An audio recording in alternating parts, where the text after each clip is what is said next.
Então, povo, agora gravando, boa noite a todos. Vamos iniciar então essa semana, né, o conteúdo. Semana passada nós só ficamos comentando o que veríamos, né, no decorrer do semestre. Então hoje começamos efetivamente. Então, essa disciplina de administração, como eu já tinha comentado com vocês na leitura do plano de ensino, semana passada, a gente precisa começar pelos clássicos da administração, chamada administração científica, porque as bases de todas as decisões que tomamos hoje nos nossos negócios vêm desses 4 teóricos básicos aí, que era o Taylor, engenheiro, o Ford, que era um curioso e um inventor, o Fayol, que era engenheiro também, e o Weber, que na verdade nem era um estudioso da administração, mas como a teoria dele mostrava como a ética protestante caiu muito bem nas bases do capitalismo, e principalmente quando ele determinava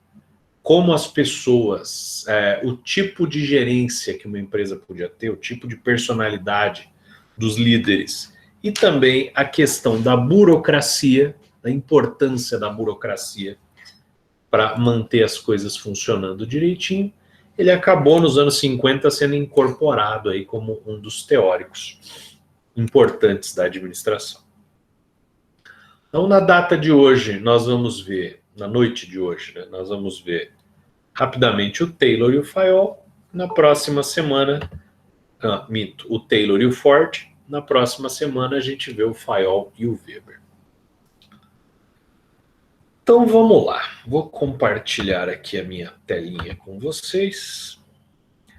Pessoal, deixa eu até falar uma coisa. Na outra aula que eu estava dando agora, não sei se é a minha internet, se é o meu computador está meio esquisito, então se eu fosse apostar, eu ia apostar que era o meu computador que está com problema. Os meus alunos estavam reclamando que a tela estava ficando preta e tal. Se por um acaso isso acontecer agora, né, eu resetei o computador e tal, fechei tudo que dava para fechar aqui, então a princípio resolveu. Se por um acaso tivermos aí algum problema durante a aula, vocês me chamam ali no chat ou abrem o microfone que eu tento resolver de outra forma aqui. Vamos lá.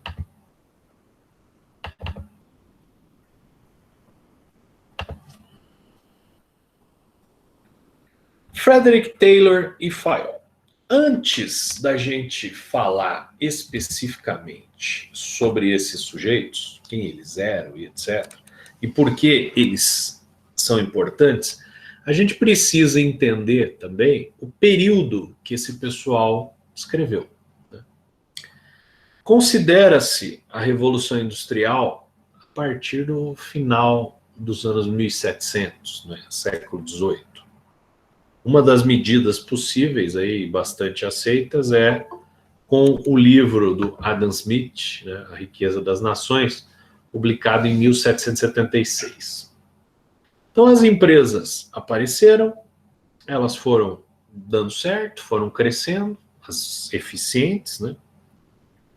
E no século XIX começaram a ser formados alguns conglomerados. Os slides ficam piscando. Pior que é exatamente o que os meus alunos relataram lá.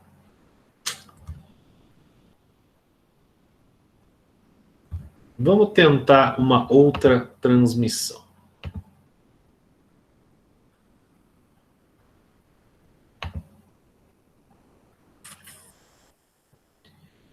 Tela inteira.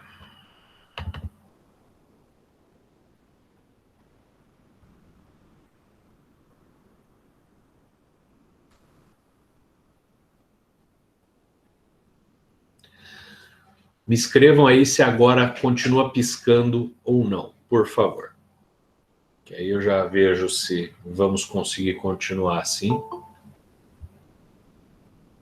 Agora não, legal. Então, beleza, vamos fazer desse jeito. Obrigado, pessoal. Então, vamos lá. As empresas no século XVIII começaram a crescer muito, no século XIX, começaram a crescer muito, e surgiram alguns conglomerados, inclusive, que são empresas gigantescas. Tem um documentário no History, que vocês encontram no Facebook, provavelmente, no YouTube, que chama-se Gigantes da Indústria. Eles vão mostrar ali os principais industriais americanos no final do século XIX, começo do século XX. Entre eles o Rockefeller, o J.P. Morgan, o Ford, o Andrew Carnegie, entre outros. Mas então, o que começa a acontecer, né? Expansão muito rápida das empresas, crescimento muito rápido das empresas. E aí, a administração, que era uma coisa que nem existia, né? Essa ciência da administração, começou a ser necessária. Porque administrava bem quem ia tentando, ia conseguindo e a empresa dava certo. Administrava mal, a empresa, o cara que ia testando também e a empresa quebrava. Então a administração como uma ciência começa a ser pensada já no século XIX. Vínhamos do positivismo, né, como contexto do pensamento preponderante, né, Augusto Kant. O que o positivismo vai nos dizer, né? O positivismo, basicamente, ideias iluministas, né, e positivistas, que diziam que o Estado não devia se meter na economia, que as empresas deveriam ter condições de crescer e se desenvolver sozinha, e as boas empresas cresceriam, né?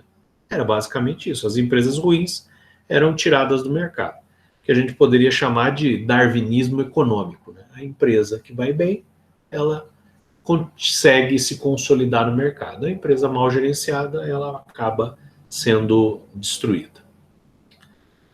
Houveram, século XVIII, XIX, XX, inúmeras descobertas científicas, a ciência foi colocada em evidência, busca por princípios e regras absolutas. Então vejam, né? Um bom administrador era o cara que dava conta de administrar, beleza. Mas não havia uma ciência, e pelo fato do cara ter conseguido fazer a empresa dele dar certo, não quer dizer que isso vai caber na minha empresa, né? Então há um desejo por regras absolutas. Como esse desejo ainda se manifesta hoje em dia, né? E veja, como é que pode um sujeito vender um livro chamado 10 Dicas para a Felicidade? Porra, isso é impossível, né? As 10 dicas, se funcionaram para ele. Não vai funcionar para os demais, né? O poder da mente milionária. Como é que eu vou vender isso? Ah, é uma regra, é só você fazer assim que vai dar tudo certo. Não é, né? É difícil. Em termos de administração, também é muito difícil. Ética protestante, prosperidade no presente e não a salvação futura.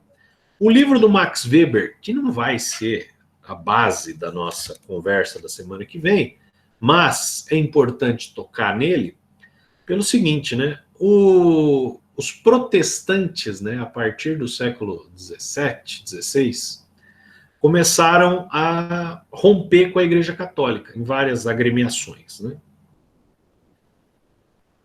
Entre elas, né, você tem aí o Lutero, né?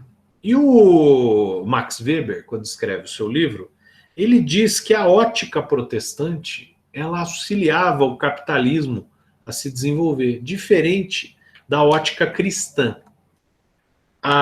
Os protestantes também são os responsáveis por essa prosperidade científica que nós falamos agora há pouco, né? Porque a Igreja Católica proibia tudo, né? Os protestantes eles já eram um pouco mais progressistas, né? Ideias iluministas muito mais progressistas. E por que que o Max Weber, então, diz que a ética protestante faz o capitalismo prosperar? Porque se vocês lerem a Bíblia, que o Antigo Testamento é a base do Torá, o judaico, né? E o Novo Testamento é a base do cristianismo, né? Juntando com o Velho Testamento, lá está dizendo o seguinte, né? Que felizes os pobres, porque verão a Deus. Né? Você na terra, você é pobre, não tem problema. Você está todo desgraçado, tem um monte não tem dinheiro para comer e etc. Não tem problema, porque a sua vida vai ser muito curta e você vai estar sofrendo por esse espaço curto de tempo. E ao seguir a vontade de Deus, que é que você fique pobre, quando você morrer, você vai ter uma eternidade de coisas boas. Você vai ter uma eternidade de alegrias. Diferente do rico, que ele já teve em vida todos os benefícios, quando ele morrer, ele está ferrado. É mais fácil um camelo passar pelo buraco de uma agulha do que um rico entrar no reino do céu. Por quê? Porque não vai. Ele já ganhou aqui na terra os benefícios, agora ele vai ter choro e ranger de dentes, né? É uma das falas que mais aparece na Bíblia. Mas tudo bem, os protestantes, por sua vez, eles já não tinham esse discurso. Por mais que eles utilizem a mesma Bíblia, nos sermões dos pastores protestantes, a ótica era outra. A ótica era: você é pobre porque você é vagabundo, você é pobre porque você não acorda cedo para ir trabalhar.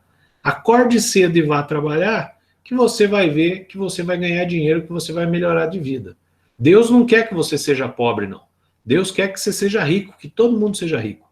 Então é aqui na terra que você tem que correr atrás de virar rico.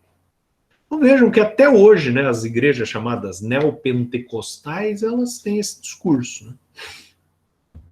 Então, a ótica protestante foi importante para isso. O contexto norte-americano é interessante pelo seguinte, né? E todos esses pensadores vêm de lá também, né? Com exceção do Weber. O contexto norte-americano é importante pelo seguinte, porque depois da Revolução Industrial, a Inglaterra é a nação hegemônica moderna. E para garantir essa hegemonia, o que eles fazem, né? A Inglaterra tem máquinas, tem equipamentos. Ela não vende máquinas e equipamentos para outros países. Por quê? Porque aqui eu vou ter o monopólio da indústria. Vocês querem comprar, vocês comprem os produtos de mim. Vocês não vão comprar minhas máquinas porque eu não vou vender. Os americanos, os ingleses, quando começaram a povoar os Estados Unidos, eles não podiam levar essas máquinas com eles. Porém, eles levavam os prospectos dessas máquinas escondidos na bagagem, né, e montavam essas máquinas nos Estados Unidos. E os Estados Unidos começaram a ser uma potência industrial também. Quando a Inglaterra descobriu isso, os Estados Unidos ainda eram colônia da Inglaterra, ela não gostou nem um pouco e quis proibir esse tipo de coisa. E aí começam as revoluções ali que acabam levando à independência dos Estados Unidos. Mas tudo bem, então, contexto norte-americano, passagem do século XIX para o século XX, Revolução Industrial nos Estados Unidos. Chegou lá com 50, 60 anos após aconteceu na Inglaterra, mas aconteceu. Crescimento econômico acelerado. Crescimento do emprego industrial. Vejam que no século XIX, começo do século XX, quem fornecia emprego era o campo, né? Era a agricultura e etc. Vejam só o crescimento do emprego industrial a cada 2 décadas nos Estados Unidos. 1880, 2 milhões e 700 mil empregos vinham da indústria. 1900, 4 milhões e meio. 1920, 8 milhões e 400. Então, a cada 20 anos, quase dobrava o número de empregos da indústria. Consequentemente, quase dobravam as indústrias também. Necessidade de desenvolvimento de novos métodos de produção e ganho de produtividade. Então, veja, o foco do administrador nesse período era o que estava aqui nesse outro slide, ó. ganho de produtividade. O que o administrador queria? Quanto mais eu produzir, mais eu vou ganhar, mais a minha empresa vai crescer. Pronto. Então, o foco é na produção. O Taylor e o Ford, eles vão ficar na ótica da produção mesmo, que é o que nós vamos ver hoje. O Fayol e o Weber, eles já vão tratar da administração da empresa como um todo. Eles vão conseguir considerar que a empresa não se restringe à produção, nem tampouco a produção é a parte principal da empresa. A parte principal da empresa é o setor administrativo, que é o que vai pensar em estratégias, vai operacionalizar vendas, vai fazer contratos, vai fazer parcerias, vai ter uma estrutura hierárquica que comporte uma tal produção. A produção é um detalhe, ela é importante, mas ela não é tão importante quanto a estrutura administrativa como um todo. Então essas são as duas discrepâncias entre os nossos teóricos. Os dois primeiros de hoje vão focar na produção, os dois últimos da semana que vem vão focar no setor administrativo como um todo. Então o Taylor é o chamado, ele é conhecido pela administração científica. Aplicação de métodos de pesquisa para identificar a melhor maneira de trabalhar. Seleção e treinamento científico de trabalhadores. Então veja, essas palavrinhas seleção e treinamento são extremamente modernas. As empresas que vocês trabalham, vocês conhecem isso. Tem um setor lá chamado RH, que normalmente é o responsável por seleção e treinamento. E aplicação de métodos de pesquisa para identificar a melhor maneira de trabalhar. Vocês no ano que vem, no semestre que vem, vai ser ano que vem também, vocês vão ter a disciplina de TCC comigo, né, TCC 1, onde nós vamos fazer o projeto. Vocês vão ver que, ao fazer o projeto, as técnicas que a gente usa são basicamente as técnicas que estes camaradas usavam para criar os seus modelos de negócio, porque a ciência está envolvida. É por isso que eu sou economista e eu dou aula de TCC na medicina veterinária, porque o planejamento de uma pesquisa é o mesmo em qualquer área. O Henry Ford, especialização do trabalhador, também. Então eu preciso de um trabalhador especializado. Fixação do trabalhador no posto de trabalho. Ele não precisa ficar andando, buscando coisa. As coisas vêm até ele. Trabalho, produto em processo de montagem. Passa pelo trabalhador. Então, vejam que o Ford também, ele é o homem da linha de montagem, ele não inventou a linha de montagem, mas ele aperfeiçoou-a. E ele também acha que o foco é a produção. O Fayol, processo de administração. A administração da empresa é distinta das operações de produção. Então, nós temos a produção aqui e a administração da empresa aqui. A produção está subordinada à administração, mas são coisas distintas. A administração é um processo de planejar, organizar, comandar, coordenar e controlar. Então, a administração como um processo. Por fim, o Weber e a teoria da burocracia. A burocracia a gente sempre vê como uma coisa ruim. E para o Weber também era uma coisa ruim. Só que o Weber diz que você precisa de uma burocracia mínima para você manter uma continuidade e para você ter controle das coisas. Só que, a partir do momento, essa burocracia pode começar a gerar problemas. Ela pode começar a travar a sua produção, né? Ao invés de dinamizá-la. Então, a linha que separa a boa burocracia da péssima burocracia é muito tênue. Então, cabe ao administrador entender qual é a boa burocracia e exercitá-la. E ele também fala de perfis de autoridade, né, de perfis de liderança, que se diz hoje em dia. A autoridade tem a contrapartida da obediência. A autoridade se baseia nas tradições, no carisma, nas normas racionais e impessoais. E a autoridade burocrática é a base da administração moderna. Nós vamos ver também que uma coisa é capacidade de gestão. outra coisa é o gestar ou o gerenciar. Capacidade de gestão você aprende. O gerir você tem que impor muitas vezes. Bases da administração moderna. Então, nós temos ali o FAIOL como principal, que nós vamos ver na próxima aula. Organização da empresa e o papel do dirigente. Então, está aqui. O dirigente é o importante. O dirigente é que vai centralizar o processo decisório e vai delegar. E na base nós temos o Ford e o Taylor, que são os caras do chão de fábrica, os caras da produção. Então, quem foi rapidamente aí o Taylor? Torneiro mecânico, empresa de bombas hidráulicas, né? Ele era o Lula da época. Começou como operário em 1878 na Midwall Steel Corporation. Ele tinha 12 anos de idade. E ele chegou a engenheiro-chefe nesta empresa. Ele se formou em engenharia pelo Stevens Institute. E ele vai ser autor de livros. Então você vê que ele era um cara cientista. Primeiras visões de problemas da administração. Então esse cara, ele era administrador de uma empresa. E ele era um cara de patentes, né? Ele criou inúmeras patentes de empresa. Então ele era um inventor. Era um cara inquieto. E ele começou a ver que a administração tem problemas, e esses problemas às vezes se repetem de empresa para empresa. Então ele pensa, porra, se esses problemas existem na minha empresa e existem nas empresas dos outros, eu preciso resolver esses problemas. Quem sabe eu crio um método para resolver problema. Registrou cerca de 50 patentes sobre máquinas, ferramentas e processos.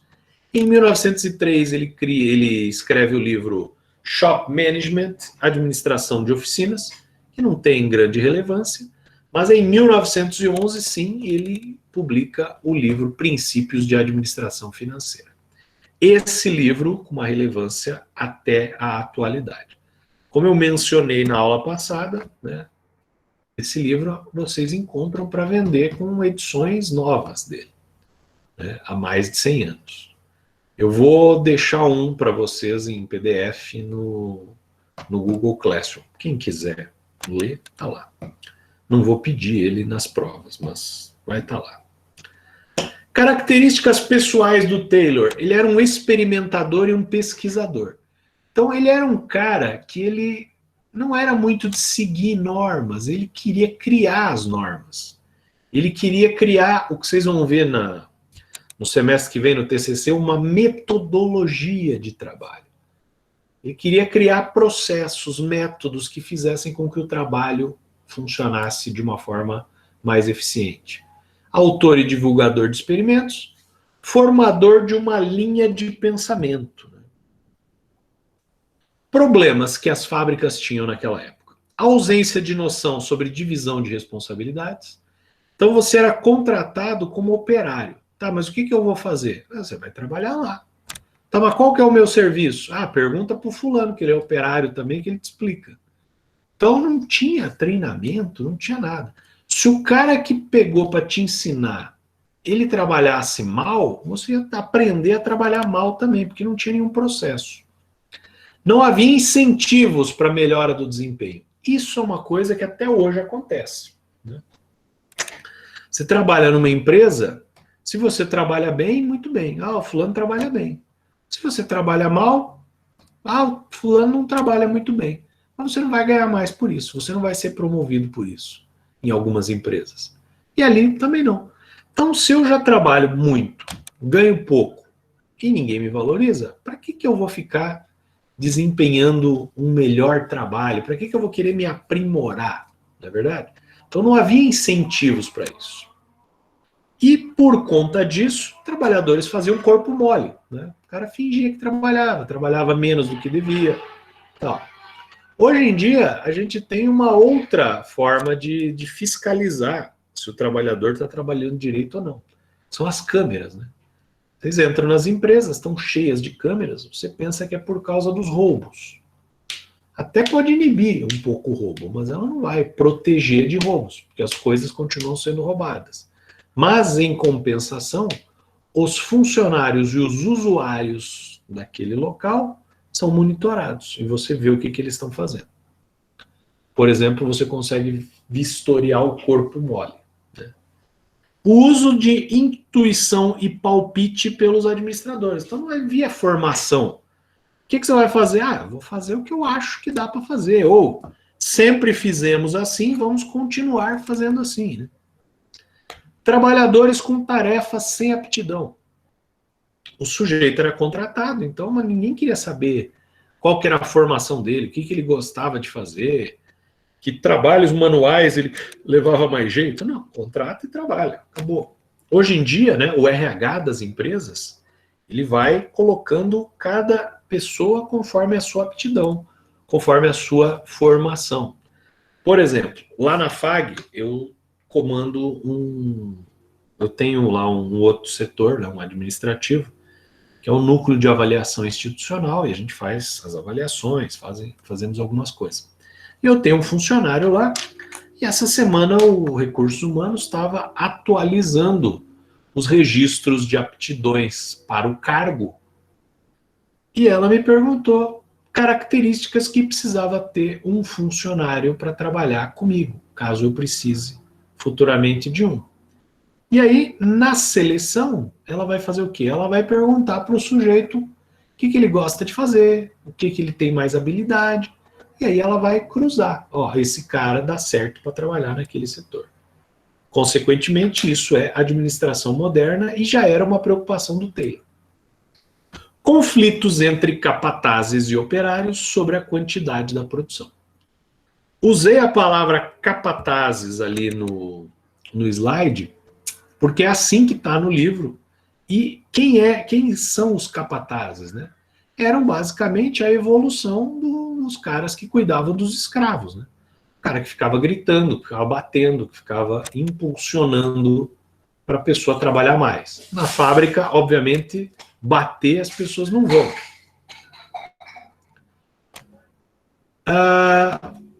O que o Taylor acreditava? Né? Acreditava que cada operário produzia 1/3 do que poderia produzir, chamando o processo de vadiagem sistêmica. Então, para o Taylor, todo mundo era um vadio em potencial. Se você não arrumasse meios de cobrar ou de incentivar o sujeito a produzir, ele ia produzir 1/3 do que ele devia. Os trabalhadores acreditavam que, trabalhando mais depressa, outros trabalhadores perderiam o emprego. Então, por exemplo, funcionário A trabalha muito bem. O funcionário B, meia boca. O funcionário A, ele fica com medo de trabalhar muito mais, porque talvez o funcionário B ganhe a conta. Ele não pode se mostrar um excelente trabalhador, porque senão alguns colegas vão pedir demissão. Isso é o quê? Corporativismo. E isso facilita a vadiagem sistemática também. E por que o cara... mas hoje não é assim. Não, hoje continua sendo assim. Só que hoje você mostra que você está fazendo mais tentando ser promovido, tentando ter uma ascensão de cargos ou salários, que não existia naquela época. Os sistemas administrativos falhos da época forçavam os operários a trabalhar mais lentamente para proteger os seus próprios interesses. Então, quanto menos esforço eu fizer, menos cansado eu chego em casa, eu vou ganhar a mesma coisa, então tudo certo. Era o que se pensava na época. Métodos de trabalhos empíricos vinham passando de uma geração para outra de trabalhadores. Ou seja, sempre foi assim, faz desse jeito. Mas se eu tiver um problema, sempre resolvi o problema assim, então segue o barco. Taylor propunha um sistema de trabalho baseado na análise do trabalho. Ponto. Primeiramente, você vai até o local do trabalhador e fica observando o que o trabalhador faz. Tá, mas para que isso? Para você entender o que é aquele trabalho. O gestor da empresa não sabia o que o operário fazia. Então, ele vai e observa. Beleza. Observa um funcionário? Não, observa vários funcionários. E ele começa a perceber que alguns trabalham melhor do que outros. E essa questão da observação é importantíssima no que diz respeito à administração. Vejam, às vezes me contratam para reorganizar um sistema de trabalho. Então você chega lá numa empresa que não está dando certo, os fluxos de trabalho não estão a contento. O que eu faço, né? A pessoa que me contrata, ela já vai me dizer qual que é o problema. O problema é esse, as coisas não estão funcionando assim, porque os funcionários estão trabalhando assado e etc, e tem que fazer tal coisa, mas eu não consigo. Pronto, basicamente é isso. Então o cara já me deu tudo que eu precisava, né? O problema é esse, o funcionário não está fazendo o que devia e tem que fazer assim para resolver. Tá. Só que eu considero isso como a visão dele. Aí, o que eu vou fazer? Eu tenho que ver a minha visão, para eu poder ver o que está acontecendo. Então, quando eu sou contratado por um tipo de trabalho desse, é meio angustiante para as pessoas que estão lá, mas eu sento perto de algum dos funcionários e observo. Eu tenho um caderninho e eu vou anotando. E as pessoas me perguntam, você precisa de ajuda? Você quer, o que eu posso fazer por você? Eu só falo, não, nada. Continua trabalhando como se eu não estivesse aqui. E eu vejo o que as pessoas fazem. Fico lá 2, 3 dias vendo, lógico, não no mesmo lugar, né? Vendo o jeito que as pessoas trabalham. Joia. Aí eu vou entrevistar as pessoas para ver qual que é o fluxo de trabalho, o que elas percebem disso. Aí eu tenho a visão do gestor, que está lá em cima, eu tenho a visão de quem está operacionalizando o processo, e eu tenho a minha visão, que eu vi tudo acontecer. E aí eu tento criar um fluxo que eu acho que funciona melhor. Mas veja, análise do trabalho. Não adianta o cara dizer na canetada, não, tem que fazer isso aí que vai dar certo. Não funciona. Padronização de ferramentas. Então, cada um tinha a sua ferramenta, cada um trabalhava do seu jeito, cada um trabalhava da maneira com que achava melhor.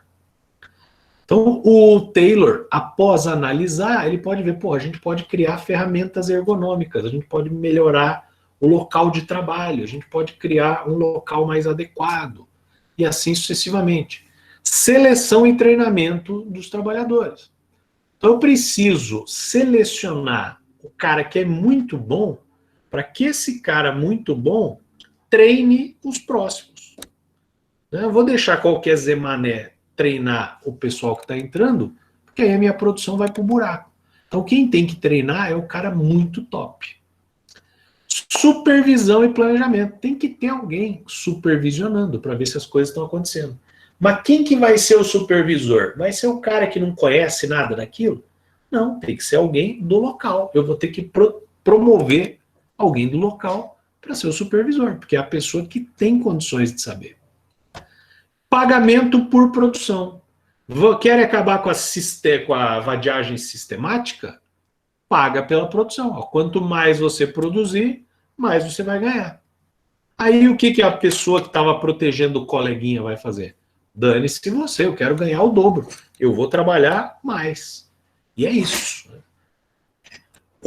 Esse pagamento por produção a gente pode considerar como comissão também. Quanto mais você vende, quanto mais você produz, mais você ganha. E isso é das formas mais eficientes de incentivo para se produzir. Né?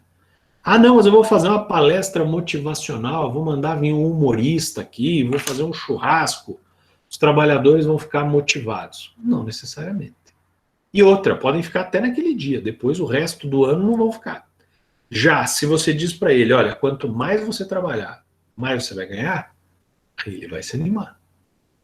E quanto mais o trabalhador ganhar, que é essa a ideia do empresário, que pelo menos que deveria ser, quanto mais o trabalhador ganhar, nesse aspecto, comissionado, mais você, dono da empresa, vai ganhar também. O cara está tirando 10 mil de comissão, que bom, tomara que tire 20.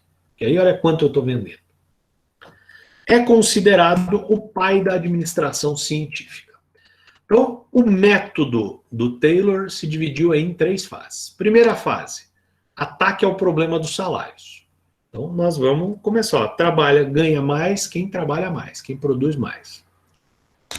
Aí, ele também começou a fazer um estudo do tempo. Quanto tempo demora para fabricar um produto? pessoa que trabalha melhor fabrica em menos tempo. A pessoa que trabalha pior fabrica em mais tempo.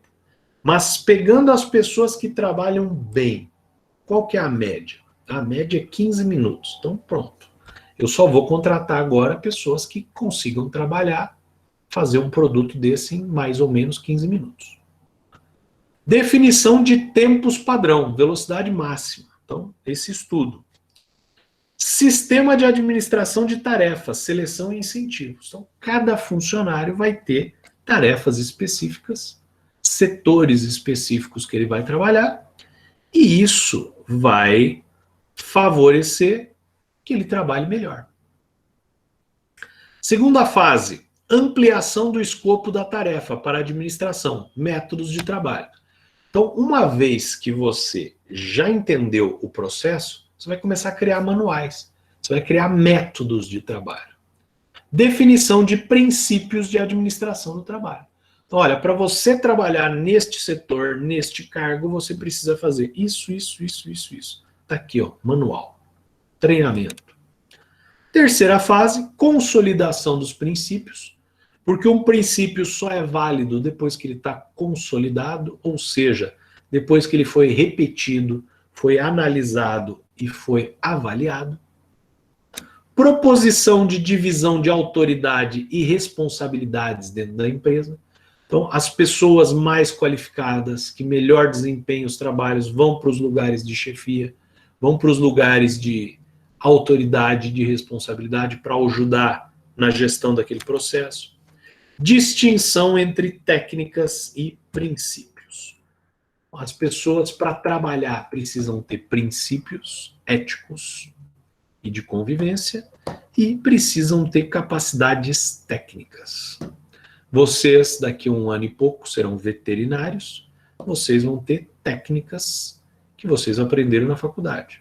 E os princípios vocês vão desenvolvendo ao longo do tempo. Características dessa administração científica. Ciência ao invés de empirismo. Então, ao invés de eu ficar testando coisas para ver se vai dar certo, eu já captei a essência, criei uma metodologia e pus em prática. Harmonia em vez de discórdia. Eu não preciso de um capataz ficar gritando para as pessoas trabalharem. Eu vou criar um ambiente melhor, um ambiente harmônico. Cooperação ao invés do individualismo. As pessoas, ao invés de se isolarem e produzirem, elas começam a cooperar para que tudo funcione bem e, consequentemente, elas ganhem melhor. Máxima produção e não restrição da produção. Com isso, você elimina a vagabundagem sistêmica e a produção ela vai aumentar, porque ganharão mais se nós tivermos uma produção melhor, mais eficiente. Desenvolvimento de cada indivíduo para sua máxima eficiência e prosperidade, ou seja, treinamento. Eu vou a todo momento treinar o sujeito. Veja, né? Vocês hoje estão assistindo qualquer fala sobre a administração ou sobre a própria área de vocês, que é a medicina veterinária, o pessoal vai estar falando, olha, a gente não pode parar, a gente tem que estar sempre estudando, a gente está sempre em reciclagem, sempre em constante aprendizado e etc. Uma coisa que se fala hoje já é da época do Taylor, 1911. Princípios da tal administração científica, então. Planejamento. Desenvolver uma ciência para cada elemento de trabalho. Então eu preciso conhecer tudo para eu poder planejar. Preparo. Selecionar cientificamente, treinar e desenvolver o trabalhador. Então não deixar o cara sozinho. Ele tem um treinamento a fazer para se preparar. Essa questão do treinamento tem uma coisa importante que é a seguinte. Você tem que pensar o seguinte, eu estou treinando e depois que eu terminar de treinar, esse cara não é o mesmo que eu contratei. Ele já é um cara mais evoluído, já é um cara melhor, já é um cara mais preparado. Então o que eu preciso fazer? Eu preciso aumentar o salário dele. Eu preciso dar um incentivo para ele. Ó. Você entrou aqui sem formação nenhuma, agora você já é operador da máquina tal. Você ficou lá 1 mês fazendo um curso. Não, mas eu que paguei o curso do cara, eu não tenho que, ele tem que me agradecer por ter feito o curso. Esse é o pensamento do empresário que perde o funcionário em 15 dias. Tem empresas que a gente acaba conhecendo ao longo do tempo, que são apelidadas de escolinha. Por quê? Porque você contrata o sujeito pelo salário mínimo para fazer um trabalho, de certa forma, técnico, que ele não tem ainda habilidade para fazer. Você treina ele, faz 2 meses de treinamento com o cara aprende a mexer na máquina, quando ele está pronto para trabalhar, a empresa concorrente oferece R$ 200 a mais de salário, e obviamente ele vai para lá. Então a empresa eliminou o treinamento todo, não precisou perder 2 meses ensinando o cara a trabalhar, ela já pega o cara pronto, por causa dessa diferença salarial. Então, precisa se valorizar isso, ou então a gente vai virar a escolinha, perdendo os funcionários a todo momento. Controle. Cooperar com os trabalhadores para garantir que os passos científicos sejam seguidos. Então, o trabalhador, ele precisa ser teu parceiro. Mas não é só chamar o cara de colaborador, que nem está na moda agora. Não, o cara tem que se sentir que ele confia em você, que ele é parte do processo. Peça opinião para ele, ajude, converse com ele, veja o que ele está achando. Isso é um controle. Por fim, execução. Assumir todo o planejamento e organização, deixando os trabalhadores só executarem suas tarefas. Depois que está tudo treinadinho, tudo bonitinho, deixa os caras trabalhar. Você não precisa ficar enchendo a cabeça deles de ordens, etc. No que o Taylor acreditava? Que o ganho material levará ao estímulo ao crescimento pessoal. Então, eu estou ganhando melhor, eu estou trabalhando mais feliz, eu vou continuar trabalhando para essa empresa. Desenvolvimento de cada homem à sua condição de excelência máxima. Nós vamos treinar pessoas para ela atingir o nível máximo de potencialidade. Ele também acreditava, para não dizer que são todas coisas boas do Taylor, ele acreditava que existia o homem médio e o homem de primeira classe. O que era isso? Tem pessoas que vão até um nível e parou, não vai mais. Então não é que qualquer um pode virar chefe. Não, tem aquele cara que ele vai ser peão o tempo inteiro porque ele não tem capacidade de aprender. Nós sabemos, no século XXI, que não é bem assim. Todo mundo tem capacidade de aprender. Mas, no início do século XX, não se considerava isso. Trabalhar de forma inteligente ao invés de trabalhar duro, nem depressa, nem bastante. Então, o trabalhador, ao invés de ficar se matando fazendo alguma coisa, ele fazendo com técnicas, com calma, ele vai ter uma produtividade maior, ele vai se esforçar menos e ele vai ganhar mais. Basicamente era essa a ideia. Críticos do Taylor. Mecanização, que desestimula a iniciativa pessoal do operário, tornando parte da máquina, não considerando seus aspectos psicossociais. Então veja, o cara vai ficando tão treinado para fazer aquilo de maneira tão eficiente que ele é um braço da máquina. Hoje em dia, o processo repetitivo, não adianta você treinar porque tem a máquina que faz isso. Né? Quando vocês assistiram lá o filme Tempos Modernos no ensino médio, né? Ele está criticando naquele filme as técnicas do Taylor e a linha de produção do Ford. Esgotamento físico, ânsia em realizar mais do que o previsto para aumentar o pagamento. Também é um problema. Você não tinha horários fixos, né, de entrada. De entrada até tinha, você não tinha horário de saída pré-determinado da fábrica. Então, o sujeito quer ganhar mais, ele quer produzir mais, ele vai trabalhar mais. 11 horas, 12 horas, 13 horas. Ele vai aumentar a rentabilidade dele. Porém, a que custo? No dia seguinte, o cara vem trabalhar cansado, vem trabalhar doente, lesionado. Então, é uma coisa a se pensar. O Henry Ford vai pensar nisso. Ele vai propor uma solução para isso. E é uma proposição muito interessante, porque ela é utilizada até hoje. Esse funcionário é o Zé Ruela, exatamente, Adilson. Aquele que não quer trabalhar, né? E o que trabalha demais também, achando que vai ganhar mais, ele também é outro Zé Ruela, porque ele vai acabar se lesionando. Na época, né, não se conhecia a doença LER, né? Lesão por esforços repetitivos. Mas ela já existia, porque provavelmente, do jeito que causa sofrimento hoje, também causava na época. Consequências: especialização demasiada da produção do operário, que torna-se um apêndice da máquina. Então o cara, ele praticamente ele está lá apertando parafuso, que nem no filme, né? Ele não é um trabalhador que está pensando, que está agindo de forma consciente. Ele é uma extensão da máquina. Destruição da iniciativa própria e do relacionamento interpessoal. Então o trabalhador não tem tempo de conversar com o vizinho, de conhecer o vizinho, nem nada. Ele só foca no trabalho, foca no trabalho. Atomiza o trabalho em demasia, minimizando as aptidões dos funcionários. Então, aquele negócio do bom funcionário, do mau funcionário, chega num ponto que está todo mundo igual, né? Trabalhando igual um robozinho. Então, essa era a visão do Taylor. O Ford provavelmente conheceu as ideias do Taylor, são mais ou menos contemporâneos.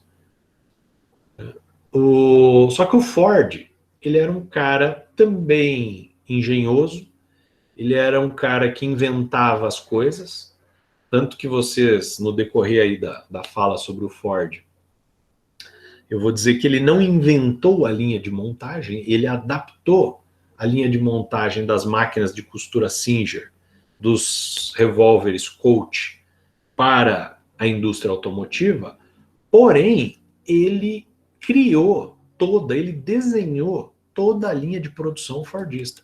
Então, as esteiras, e vocês vão ver que não era uma, eram várias, né? Porque o cara estava aqui, o carro estava passando aqui, a peça estava passando por cima, o cara pegava e tal.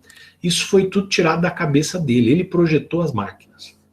Então, ele era um cara acima de muitos engenheiros, inclusive, mesmo sem formação. O Taylorismo desenvolveu-se em uma época de notável expansão da indústria e junto com outra inovação revolucionária do século XX, a linha de montagem do Henry Ford. Henry Ford foi quem levou ao mais alto grau dois princípios da produção em massa, que é a fabricação de produtos não diferenciados e em grande quantidade, peças padronizadas, trabalhador especializado. Então veja, o Ford, muito mais importante do que a linha de produção que ele fez, foi justamente esse conceito de produtos não diferenciados em grande quantidade. Então você tem cópias exatamente iguais, milimétricas, de produtos. Então, eu comprei esse aqui, ele foi feito sob medida para mim. Não, esse aqui eu comprei, todo mundo que tiver dinheiro para comprar também. Então são produtos iguais, são produtos homogêneos. Só que o que acontece, né? Você vai gerar uma coisa fantástica, que é a produção em massa. Só que a produção em massa, para acontecer, precisa que o consumo em massa também aconteça. Antes desse processo do Henry Ford, as pessoas não compravam carros por quê? Ou melhor, as fábricas não produziam carros em massa por quê? Porque as pessoas não tinham dinheiro para comprar. Quem comprava era um grupo muito restrito de pessoas. Pessoas muito ricas e de ricos médios para cima compravam carros. Né? Classe média alta para cima comprava carro. Os demais não compravam porque não tinha dinheiro. Então, adiantava expandir a produção? Não adiantava. Então, o Ford, ele pensa em expandir a produção e criar um novo mercado, como se diz hoje em dia, um nicho de mercado, que são as pessoas da classe média baixa, os trabalhadores da indústria automobilística, que eram os trabalhadores dele. Então, essas pessoas precisam comprar carros. Mas como é que eu vou fazer para que elas comprem? Eu vou criar carros baratos para que elas possam comprar. Então, não existiam modelos de carros, carro barato, carro caro.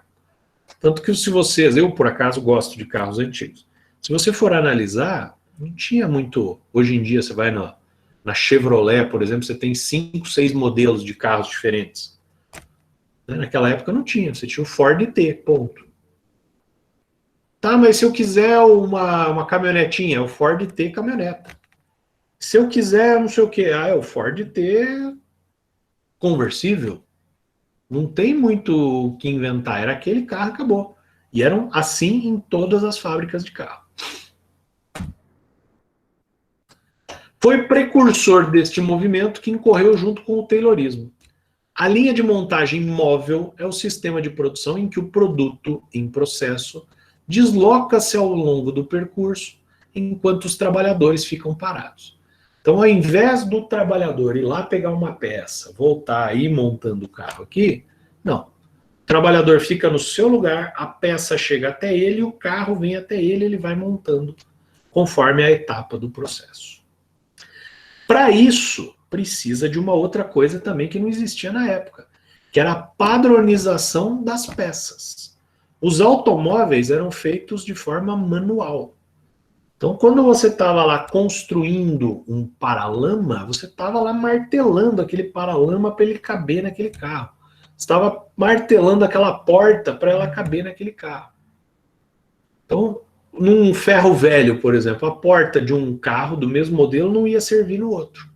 O Ford ele vai padronizar, todas as peças vão ser iguais. O cara vai pegar aqui e vai montar, não importa se era exatamente para aquele carro que está aqui agora ou se era para aquele que vai chegar daqui 10 minutos. A peça ela tem que encaixar. Quem foi o Ford? Né? Nascido nos Estados Unidos, empreendedor americano, inventor, fundador da Motor Company, autor de 2 livros relativamente conhecidos, Minha Filosofia de Indústria e Minha Vida e Minha Obra, né, que é o livro que todo mundo conhece, e O Judeu Internacional, eu marquei com uma listrinha, com um asterisco amarelo ali, que é um livro antissemita, que é um livro que fala mal dos judeus, inclusive, que é um livro considerado proibido até. Vocês até se procurarem muito, vocês até encontram isso em páginas da internet, mas não é um livro que se comercializa e que se possa comercializar. É um livro muito pesado. Em 1986, apresentou seu quadriciclo e despediu-se da Edison Illumination Company para se dedicar de corpo e alma à fabricação de automóveis. Então tá aí, foi o quadriciclo dele, que ele fez sozinho. A Edison Illumination Company era somente a empresa mais inovadora do mundo na época. Ele trabalhava lá, consequentemente, ele tinha méritos para trabalhar lá, como Thomas Edison. Em 16 de julho de 1903, funda a Ford Motor Company no subúrbio de Detroit, Michigan. Aqui, o primeiro modelinho Ford, o Ford número 1, Ford Runabout. Vejam aqui que este automóvel custava a bagatela de $800 na época. Parece muito barato, mas não era carro para rico. Não era o carro mais caro. Né? Você tinha, por exemplo, um Duesenberg, que era um carro muito caro, custava cerca de $3.000. Popularizou e revolucionou a indústria automobilística.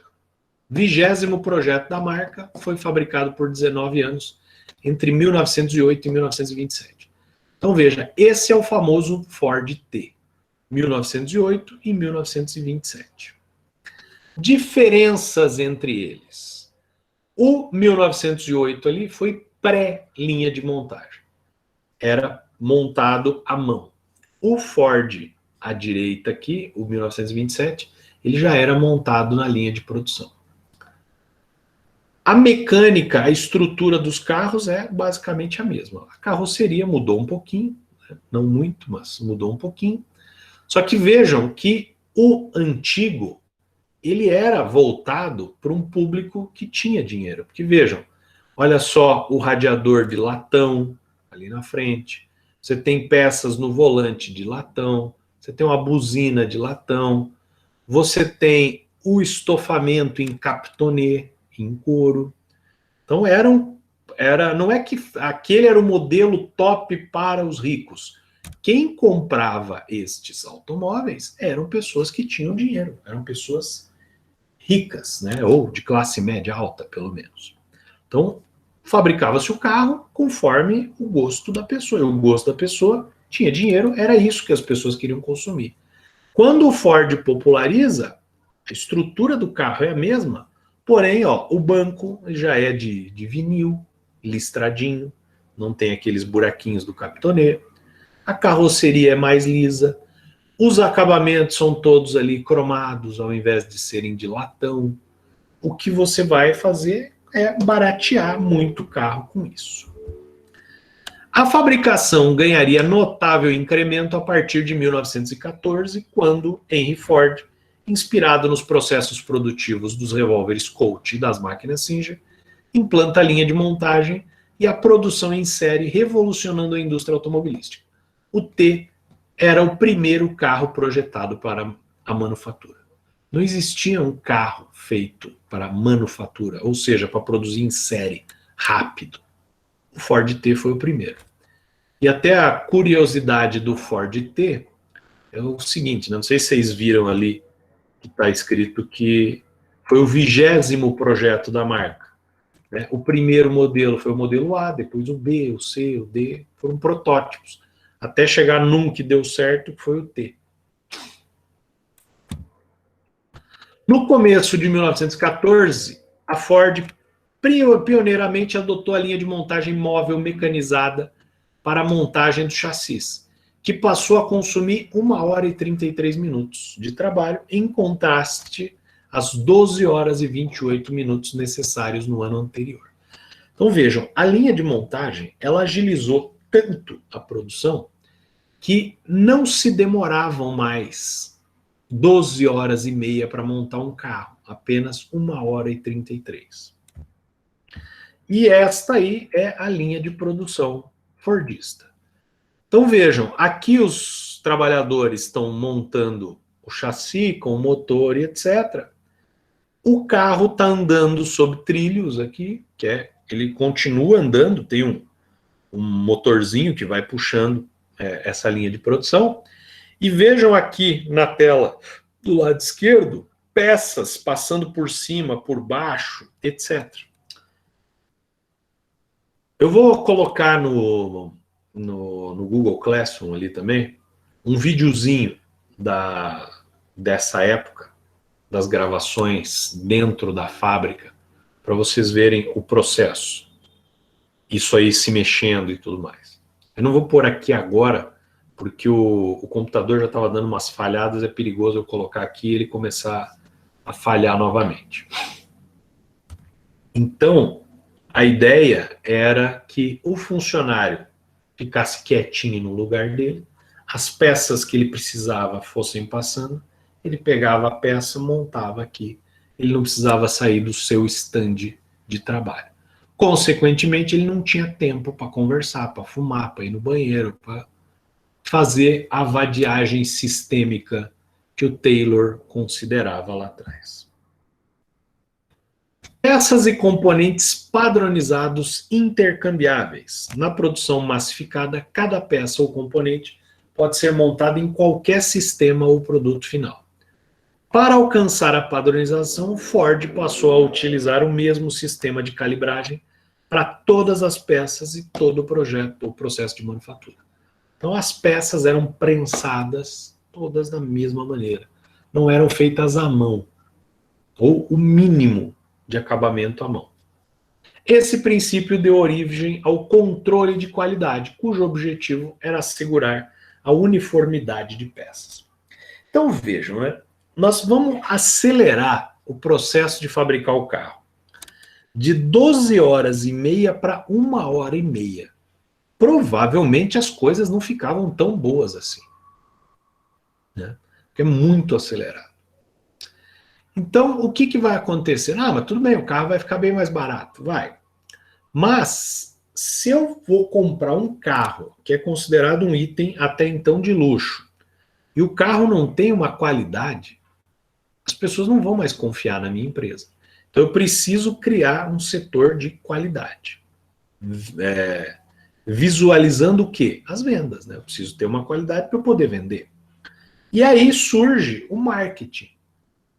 Não existia marketing até então. E o marketing, nessa época, ele está lá na linha de produção vendo se o produto atinge uma qualidade mínima para ele poder ser vendido, poder ser comercializado e as pessoas criarem uma confiança na marca Ford. Era essa a ideia.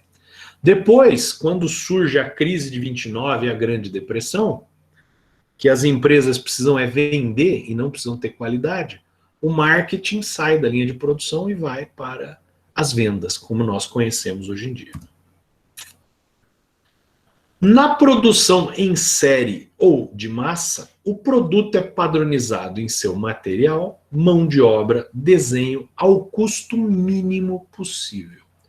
Então, por isso que a prensa é importante. Não sei se vocês já viram, de forma moderna, como é que se faz a lataria de um carro. É uma chapa de aço, uma cunha, vem uma prensa, pum, faz ali, pronto. A peça fica certinho. O teto do carro, o para-lama do carro, a porta ela é prensada. E ela vai ficar milimetricamente igual uma à outra. E isso tem o quê? Um custo muito baixo. Porque o custo é colocar a folha de aço ali e prensar. Colocar a folha de aço e prensar. O custo é basicamente do material. Né? Então a ideia de você padronizar isso, além de facilitar toda a sua vida, vai ter um custo muito baixo. A condição precedente necessária e suficiente para a existência da produção em massa é a capacidade de consumo em massa, seja real ou potencial. Então aí vem até aquelas historinhas, que essa é bonitinha, historinha de livro de autoajuda, né? O sujeito vai lá, manda o funcionário dele numa região para ver se tem potencialidade ali deles venderem sapatos lá na região. E aí o sujeito volta horrorizado e fala, não, patrão, não dá para a gente vender sapatos lá, porque eles não usam sapato, não tem mercado para aquilo. E aí o patrão manda outro funcionário lá, e esse outro funcionário volta feliz e fala o seguinte, nossa, patrão, é lá que a gente precisa montar, porque veja a oportunidade, eles não têm sapatos. Então, um vê como negativo o fato de culturalmente as pessoas não usarem sapatos, o outro vê a probabilidade deles ganharem muito dinheiro criando a cultura do sapato. Então, o Ford era partidário desta segunda. Né? As pessoas não têm carro, então agora elas vão ter carro. Nós vamos fazer carros em massa para vender para essas pessoas. Porém, elas precisam ter capacidade de pagamento também. Né? Consumo em massa requer demanda em massa. Né? E a demanda por Ferraris. A demanda é muito grande. Todo mundo quer uma Ferrari. Tá, mas a demanda efetiva, quem efetivamente vai lá e compra? É muito pequena. Então não adianta produzir Ferraris em massa, porque se isso ocorrer, ela deixa de ser uma Ferrari. A condução-chave da produção em massa é a simplicidade. Muito bem. E olha só, sinônimo de simplicidade é essa frase do Henry Ford. O cliente pode ter o carro pintado com a cor que desejar, contando que seja preta. É a tal da lenda que o Henry Ford, todos os Ford T's eram pretos. Na verdade, não todos eram pretos, mas a grande maioria era preto. Por quê? Justamente para você baratear o carro e agilizar o processo de produção e ele ficar mais simples. Tá, mas a tinta preta era a tinta mais barata? Não necessariamente. A tinta preta era a tinta que secava mais rápido. E dê uma olhada aí como que está esse pátio do Ford. Né? Isso aí são carros esperando secar a tinta para eles poderem ir embora. Então o Ford não tinha tempo, não tinha espaço para esperar 5, 6 horas que se secasse a tinta dos carros. Então tinha que ser uma tinta que secasse muito rápido. Então, preta. Mas isso não impedia que você pudesse encomendar o carro de outra cor. Mas daí você pagaria mais por isso. Né? Além do que, se todos os carros, ou a maioria dos carros, é pintado da mesma cor, a mesma pistola de tinta que eu estou usando para pintar, eu só tenho o trabalho de abrir e pôr mais tinta e continuar pintando. No final do dia eu lavo ela. Quando eu estou pintando carros com cores diferentes, eu estou pintando um de branco. Quando eu terminei de pintar para o próximo que é vermelho, ou eu paro, lavo aquela pistola para pôr uma tinta de outra cor e pintar, ou eu tenho uma outra pistola que eu vou ter que desconectar para pintar aquele carro. Então você acelera muito esse processo.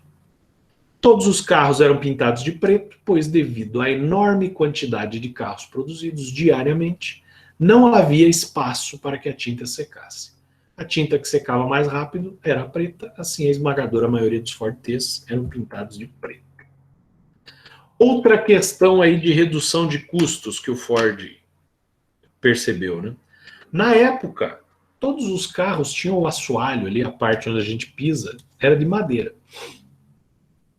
Então, um dia o Ford, observando que as tiras de madeira que ele colocava como assoalho do carro dele, eram basicamente do mesmo tamanho de algumas caixas de peças que ele comprava de fornecedores.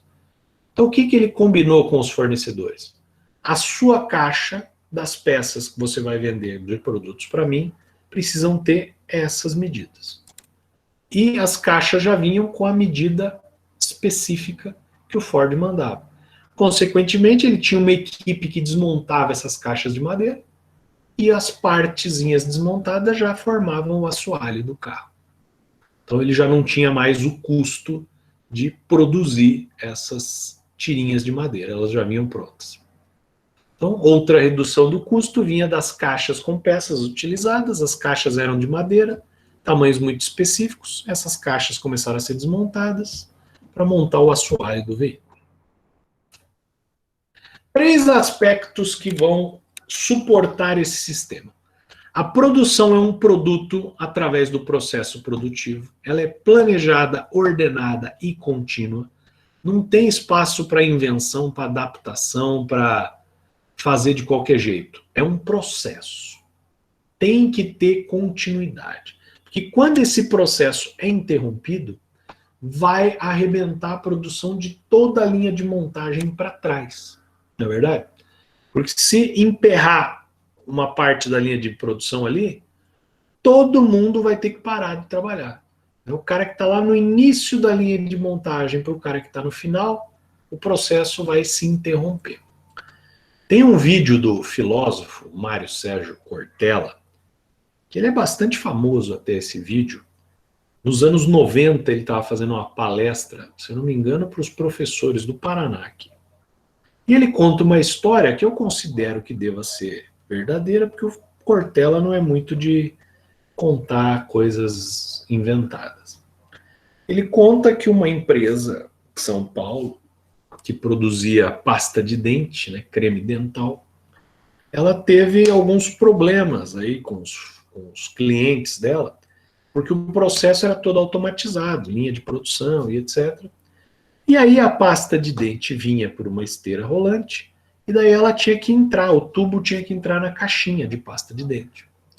E essa caixinha, agora com o tubo, depois entrava numa caixa maior, que ia para os supermercados. Lá cada caixa, sei lá, tinha 20, 30 pastas de dente. Quando essas caixas chegavam no supermercado, o supermercado reclamava que veio uma caixinha vazia, sem o tubo dentro.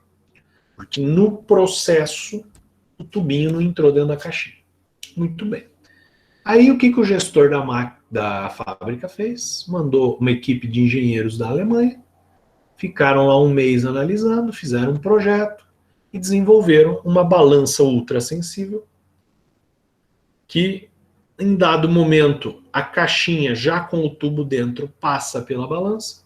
Se essa balança não acusar o peso exato, a linha vai parar, vai vir um braço mecânico, vai tirar essa caixinha e a produção continua. Alguns milhões de dólares gastos e resolveu o problema. Todo mundo feliz. Passados 6 meses aí que ele tinha gasto esse dinheiro todo, foi vistoriar a linha de produção e descobriu que a balança e o braço tinham sido desmontados. Ele ficou muito bravo, chamou os operários lá, perguntou quem fez aquilo, 3 levantaram a mão e, na iminência de serem despedidos, o cara perguntou: por que vocês fizeram isso? Ele falou: porque aquele braço não dava, porque toda vez que vinha um tubo vazio, e vinha uma caixinha vazia, e vinham muitas, a linha de produção parava. E aí travava toda a linha de produção e entupia a máquina. Aí a gente demorava meia hora até ir lá desentupir a máquina para a máquina funcionar de novo. E aí a produção continuar. E aí dali meia hora, outro tubo parava, daí tinha que fazer tudo de novo. Então a gente desmontou. Mas fique tranquilo que já não estão mais indo tubos vazios caixinhas vazias para os supermercados. Tá, como você tem certeza disso? Não, porque nós resolvemos o problema. Como vocês resolveram? A gente fez uma vaquinha aqui, cada um deu R$30, fomos no camelô ali na frente, compramos um ventilador alto, colocamos na frente da linha, quando passa um tubo, uma caixinha vazia, o próprio ventilador já assopra ela vai embora e não trava a linha de produção. Então veja, eu estou contando isso para quê? Planejamento e uma linha produtiva, ela precisa ser planejada, ordenada e contínua. Os caras lá nessa empresa, ela estava planejada, veio o engenheiro da Alemanha lá fazer.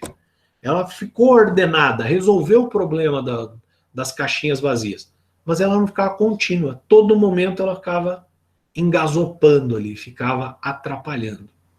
É o que a gente na administração chama de gargalo produtivo.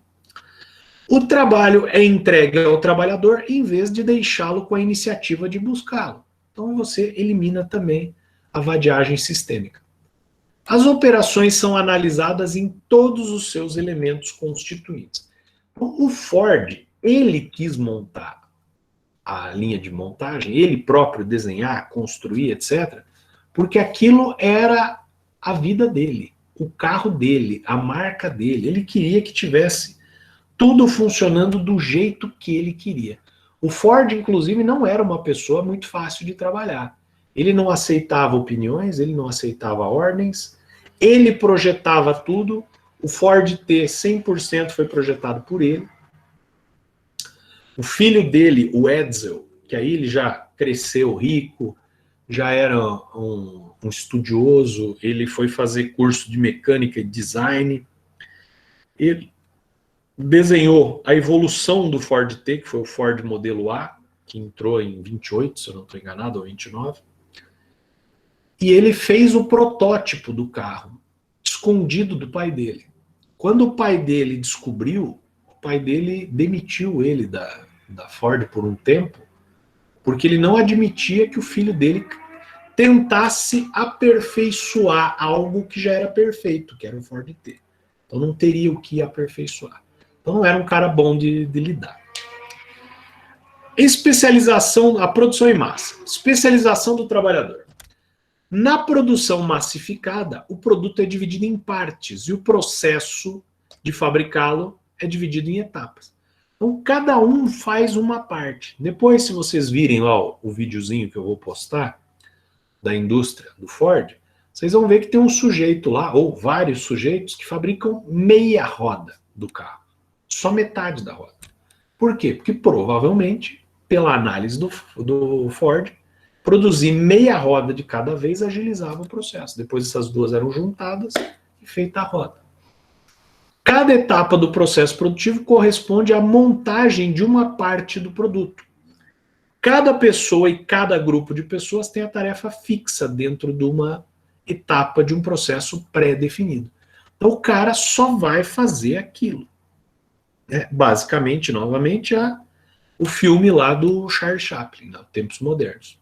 A divisão do trabalho tem como resultado a especialização do trabalhador, mas também promove a alienação do trabalhador, onde o trabalhador não se sente valorizado porque ele não se vê no produto final. Então, por exemplo, essa Charge, ela não é brasileira, então a Charge já foi publicada em vários locais do mundo. É uma crítica ao processo fabril, né? O que na obra do Karl Marx é chamado de alienação do trabalhador, ou alienação do proletário. Então veja, o cara fabrica uma pecinha pequenininha e ele diz para o ajudante dele agora: vou me aposentar amanhã e sabe o que eu vou fazer? Andar até o fim desta linha de montagem e descobrir o que eu estou fazendo há 30 anos. Então o sujeito, ele é o especialista, só que ele é o especialista em fazer meia roda, que aquilo não serve para nada. Então se ele sair da empresa, ele não tem formação nenhuma ele não tem experiência de trabalho nenhuma para ir para outro lugar também. Princípios da produção em massa. Então você tem dois, né? Peças padronizadas e trabalho especializado. Máquinas especializadas, sistema universal de fabricação e calibragem, controle e qualidade, simplificação das peças, simplificação do processo produtivo. Trabalhador, uma única tarefa, um pequeno grupo de tarefas, posição fixa dentro de uma sequência de tarefas, o trabalho vem até o trabalhador, não o contrário, as peças e as máquinas ficam no posto de trabalho, o cara não precisa sair dali. E aí vejam, né, como você tem a linha de produção andando, se o Ford quiser agilizar ainda mais, é só ele aumentar um pouquinho a velocidade da linha de produção, que o carro cai de 1h33 para 1h25. Nesses 10 minutos ele produz mais 2 carros, e assim sucessivamente.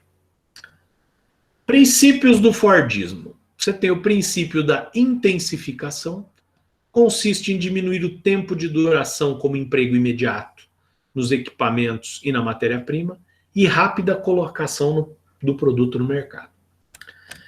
Falei na apresentação da disciplina na aula passada, vou falar num futuro próximo também, novamente, mas o que acontece, né?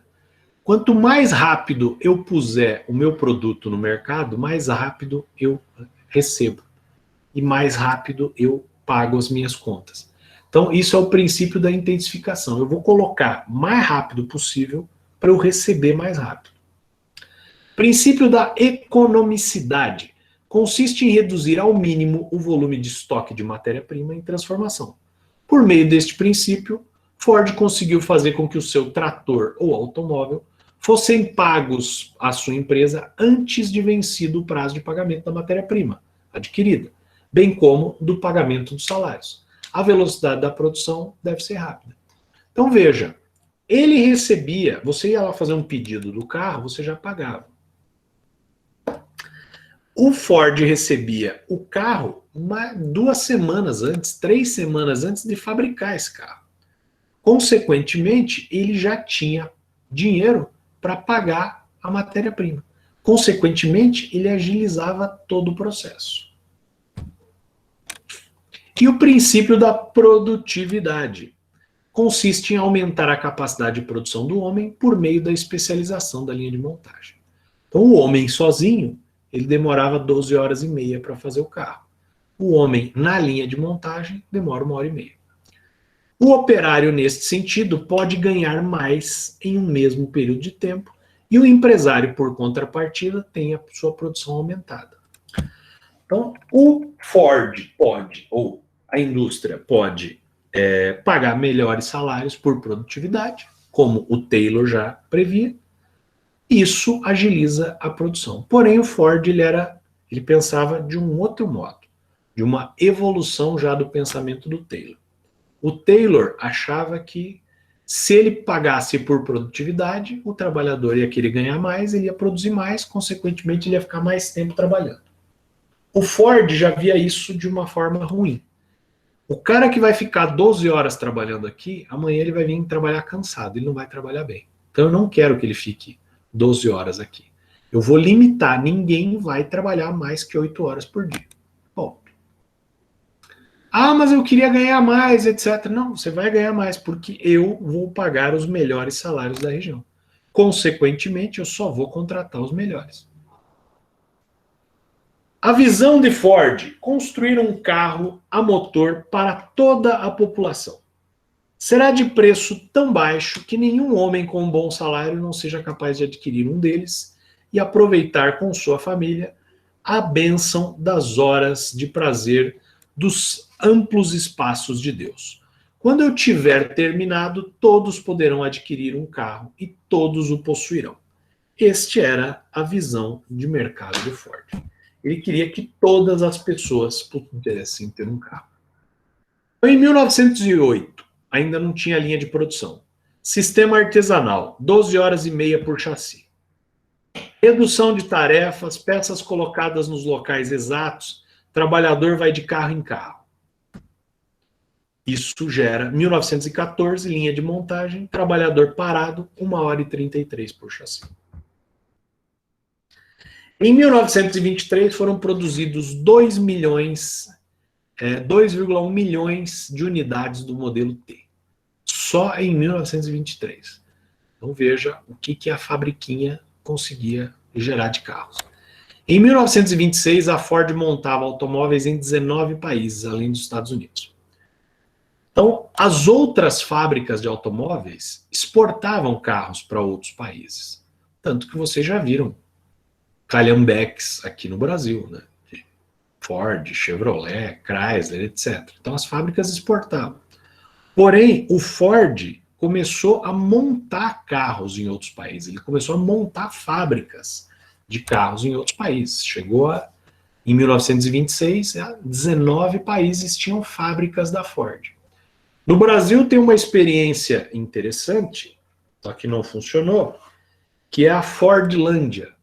O Ford começou a ver que os pneus eram partes importantes do processo e ele gastava muito dinheiro com pneus, comprando os pneus da Dunlop, da Firestone, da Michelin, que eram os que tinham na época.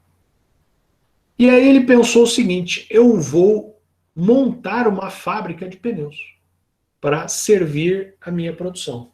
Isso é o que a gente chama na administração de cadeia horizontal, né, de integração horizontal. Vou comprando os elos da cadeia produtiva. E aí ele pensou o seguinte: qual que é o maior produtor de borracha do mundo? É o Brasil. Aonde se produz borracha no Brasil? Lá na Amazônia. Então eu vou montar uma fábrica lá. Ou melhor, eu vou montar uma cidade lá, que é a Fordlândia. Essa cidade existe, né? Ela é uma cidade fantasma, acho que tem 5 ou 6 pessoas só que trabalham lá.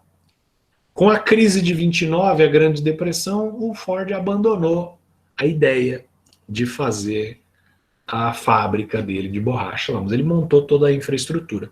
Se vocês procurarem no YouTube, vocês encontram documentários sobre a Fordlândia, documentários curtinhos.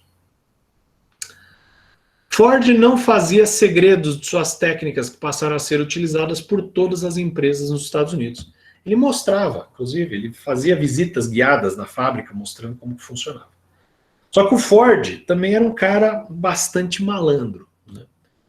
Ele não montou aquela fábrica, aquela linha de montagem com o dinheiro próprio dele, porque ele não tinha dinheiro suficiente, né, para isso. O que ele fez, então? Ele foi tendo acionistas, né?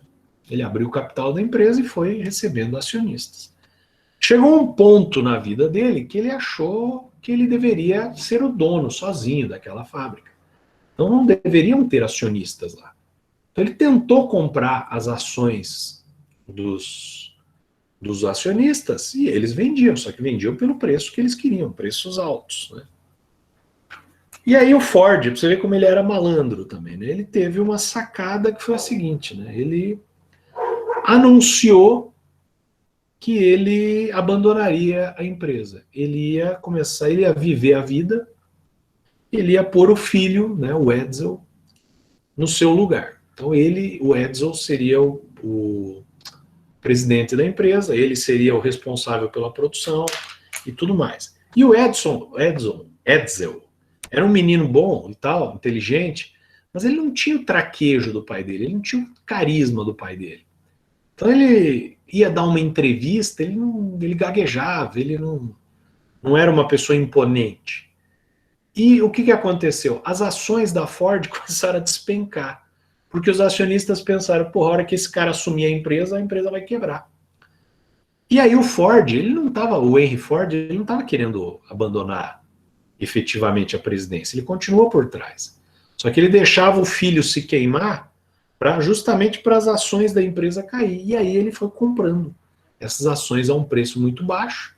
Depois que ele já tinha adquirido as ações que ele queria, ele foi dar uma entrevista e disse, não vou mais deixar o meu filho cuidar da empresa, quem vai cuidar sou eu, continua tudo do jeito que está. E nisso ele ganhou milhões, né, em termos de valorização. Adotou o dia de trabalho de 8 horas, então se hoje vocês trabalham 8 horas por dia, agradeçam ao Ford, que foi o primeiro empresário a adotar isso. Duplicou o valor dos salários para 5 dólares por dia, os concorrentes não gostaram, só que em compensação ele recrutava os melhores mecânicos. Achava que todos os funcionários deveriam comprar o seu veículo, com isso, parte do salário que ele pagava aos funcionários voltava para ele, né? Lançou o manual do proprietário, também para diminuir custos. Ele pensava, ao invés do cara que comprou um carro, tá com um probleminha besta, vir aqui encher o saco para a gente consertar, a gente tendo o manual, ele próprio conserta em casa. Em 1908, né, quando teve sua primeira unidade vendida, o Ford T custava 825 dólares. Aquele vermelhinho, todo chiquinho. Em 1925, o preço era de 260 dólares. Então, veja, o preço do carro cai para quase 1/3. Ou melhor, para menos de 1/3. Né? Foi o modelo T que tornou padrão o uso da direção do lado esquerdo, em grande parte do mundo. Por quê? Porque o sistema de pedais que o Ford T usava, a direção no meio, que alguns carros usavam, ou do lado direito, não batia. Então, ele deslocou o volante para o lado esquerdo. E hoje é um padrão, né? A maioria dos países, os carros têm o volante do lado esquerdo. Foi o modelo T que tornou, já foi, ao longo de quase 19 anos em que esteve em produção, saíram das fábricas da Ford um total de 15 milhões de modelos T, número que só viria a ser batido em 1972 com o Fusca. Então veja, esse carro vendeu tanto que ele foi fabricado até 1928 só. Para bater o recorde, só o Fusca, né, em 1972, que conseguiu superar essa marca de 15 milhões de carros vendidos. A partir da década de 70, iniciou-se uma revisão da doutrina Ford, chamado pós-Fordismo, que o principal expoente é o chamado toyotismo, né, o jeito japonês de se produzir. Com características, esse novo modelo adotou a flexibilização das relações de trabalho e de consumo, passando a conquista de mercados externos, a expansão de atividades para outros continentes, o just-in-time, que é a produção em tempo real, o fornecedor te traz o produto, lá, a tua matéria-prima, praticamente no momento que ela já vai ser usada, que determina que as empresas devem produzir de forma rápida, eficiente, enxuta, somente para atender as demandas sem a manutenção de grandes estoques. Então você produz também quase que por encomenda, né? E, para finalizar, para quem acha que a linha de produção não existe mais, que ela não é mais necessária, vejam aí, ó, a linha de produção de frango, né, num aviário, né? Você tem lá os franguinhos passando por uma esteira e as mocinhas ali fazendo a limpeza, o recorte que precisa. Uma linha de produção de gado ali, de carne bovina. Embaixo aqui à esquerda, a linha de produção de computadores da Apple. Veja que a Apple, uma empresa altamente tecnológica, continua com a linha de produçãozinha dela, e um monte de gente trabalhando. E aqui do lado direito, uma linha de produção automotiva, que aí já não tem mais tantos trabalhadores operando, né? Cada vez menos se usam trabalhadores hoje em dia nas linhas de produção. E é isso, pessoal. Os dois primeiros chatos que eu falei que a gente ia conversar, né? Semana que vem temos mais 2 chatos, que é o Fayol e o Weber. E aí eu acho que a aula vai ficar mais legal, mais produtiva, mais conversada, né? Vocês podem participar mais. Antes de eu dar tchau para vocês, deixa só eu dar alguns prints aqui para pegar os nomezinhos de quem está aqui assistindo. E aí depois eu lanço a chamada.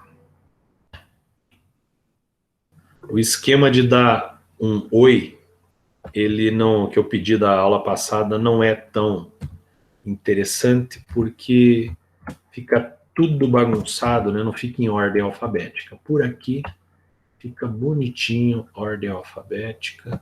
Eu consigo lançar a chamada bem facinho. Essa aqui é a última. Beleza.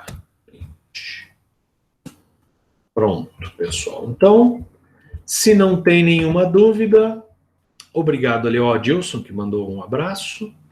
Bom resto de semana para vocês. Semana que vem nós estaremos aqui de volta. E até lá, pessoal. Tchau, tchau.